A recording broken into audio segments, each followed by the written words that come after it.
Hey, what is up everyone? Here's how to add shake to reveal Instagram story. Now for us to get this done, what I'm going to do is just tap the plus sign right here, and then we're going to go ahead and choose story. Now here in the story, we're going to go ahead and click this one in order for us to choose the picture. So this picture is going to serve as our background. Now go ahead and choose one here. All right, this one right here, and I'm going to go ahead and make this bigger.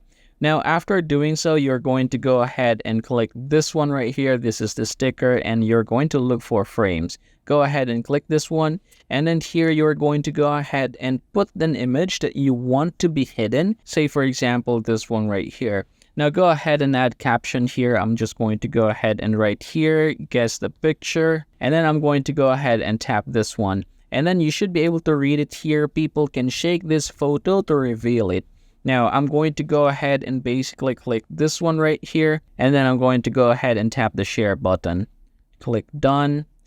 All right, there you go. So I have switched my account right now, and I'm going to go ahead and click this one, and then I'm going to go ahead and shake this in order for me to see the picture in that frame.